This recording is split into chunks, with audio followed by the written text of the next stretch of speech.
Hello ලස්සන ළමයි. ඔයාලා කලින් මගේ කඩුපුල් මලේ අභිරහස කියන වීඩියෝ එක බැලුවද? හරි. එහෙනම් ඒ වගේම ලස්සන අභිරහස් කතාවක් තමයි මම අද කියන්නේ. පරිජාත් කුමරිය කියලා කවුරු හරි කෙනෙක් අහලා තියෙනවද? සේපාලිකා මල් කහපුනේ ඇයි කියලා ඔයාලා දන්නවද? දන්නේ නැත්නම් දිගට මේ වීඩියෝ එක බලන්න මාව සබ්ස්ක්‍රයිබ් කරන්න. හරි. ඔන්නේ කොහොමත් එක කාලෙක ඉන්දියාවේ අතිශය රූමත් කුමාරිකාවක් ඉන්නවා. එයාගේ නම තමයි පරිජාත් කියන්නේ. ඒ කොච්චර ලස්සනද කියනව නම් කවියෝ කිව්වේ ඇය දිව්‍ය ලෝකයෙන් වැටුණු මල් කැකුලක් කියලා. හැබැයි ඒකේ ලස්සනට වඩා පුදුම හිතෙන දෙයක් ඒකේ හදවතේ තිබුණා. සාමාන්‍යයෙන් කුමාරිකාවන් සිහිනෙන් මවන්නේ අශ්වයෙක් පිටේ එන ලස්සන රාජකුමාරයෙක් ගැනනේ. ඒ පරිජාත් කුමරියගේ හිත කියමේ පොළොවේ ඉන්න කෙනෙක්ට නෙමෙයි.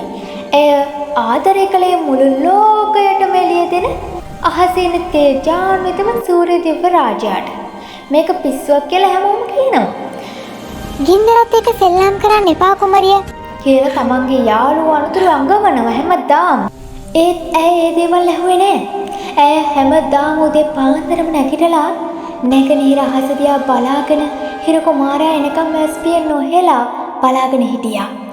ඇගේ මේ දැඩි ආදරය කැපවීම අන්තිමේදී අහස උසටම සූර්ය දෙවියන්ට දැනුණා. සූර්ය දෙවියන්ගේ අසුන රත් වුණා ආදරයේ ගින්දරෙන්. පරිජාත්ගේ මේ අසීමිත ප්‍රේමය නිසාම සූර්ය දිව්‍ය රාජයාට තවදුරටත් අහසේ ඉන්න බැරි වුණා. ඔහු මනුෂ්‍ය වේශයක් මවාගෙන ඇයව හොයාගෙන ආවා. හිතන්නකෝ ඒ මොකද?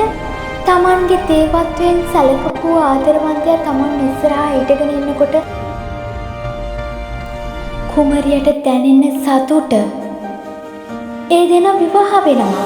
ටික කාලයක් මේ දෙන පුදුම ආදරයකින් සතුටකින් කාලය ගත කරනවා. හරියට මුළු ලෝකයම යාළගේ ආදරය දිහා බලාගෙන ඉන්නවා වගේ. නමුත් හිරුට එකතැනක රැඳෙන්න බෑ කියන ධර්මතාවය මේ කුමරියට අමතක වෙනවා. කිම්හාන කාලය ලං වෙද්දී සූර්ය දිව්‍ය රාජයාගේ බලය වැඩි වෙන්න ගන්නවා. ඔහුගේ රශ්මිය දරා ගන්න කුමරියට අමාරු වුණා. ඒ වගේම ඔහුට නැවත දිව්‍ය ලෝකෙට යන්න සිද්ධ වුණා. සමහර තැන්වල කියවෙන්නේ නම් ඔහුට ඇයව එපා වුණා කියලා. හරි. යන්න ලෑස්ති වුණු හිරු කුමාරයාගේ කකුල් දෙක ළඟ වැටිලා පරිජාත් අඬනවා. මේ කුමරිය අඬා වැළපෙනවා. මාව දාලා යන්න එපා. මට ඔයා නැතුව ඉන්න බැහැ. ඇය ආයාචනා කරනවා. ඒත් සූර්යයා කියන්නේ බලයක් සහ ග්‍රහයක්. සූර්ය දෙවියන්ට දුක හිතුණත් කරන්න දෙයක් නැහැ. ඔහු ඇයව ඇතහැරලා අහසට ගියා. තමන්ගේ පණ වගේ ආදරය කරපු කෙනා තමන්ව අත්හැරලා යන දිහා බලාගෙන හිටපු පරිජාත්ගේ හදවත එකපාර එක තැන නතර වුණා. ඇයගේ ඒ වියෝව දරා ගන්න බැරුව ඇය මිය යනවා. කුමරියගේ දේහය ආදාහනය කරනවා. ඉතුරු වුණේ අලු ගොඩක් විතරයි. හැබැයි පුදුම වැඩක් වුණානේ. දවස් කිහිපයක් යද්දී මේ අලු ගොඩ මැදින් හරි අමුතු කොළපාට පැලයක් මතුවෙනවා. ඒ ගහ වේගයෙන් ලොකු වෙනවා. ඒ තමයි අපි අද දන්න සේපාලිකා කියන ගහ.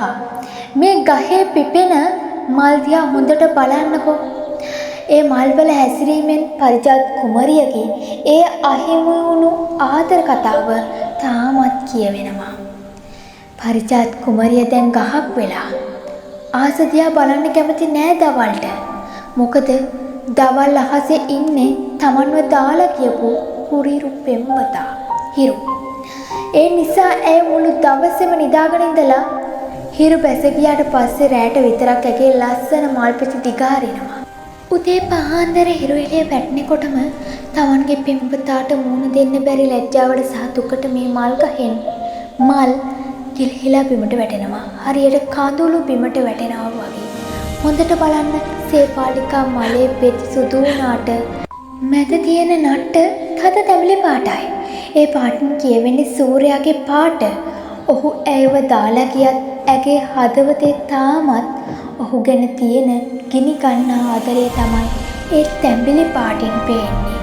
ඉතින් අදටත් රැට සේපාලිකා මල් සුවඳ හමනකොට ඒ දැනෙන්නේ පරිජාත් කුමරියගේ පවිත්‍ර ආදරයේ සුවඳයි කියලා පුරාවෘත්තවල කියවෙනවා. ඉතින් ඔයාගේ ගෙදරත් සේපාලිකා මල් ගහක් තියෙනවද? අමතක කරන්න එපා. සේපාලිකා මල් කොච්චර සුවඳ වුණත් ඒ සුවඳ පිටිපස්සේ සැඟවිලා තියෙන ආදරේ වේදනාත්මක කතාව.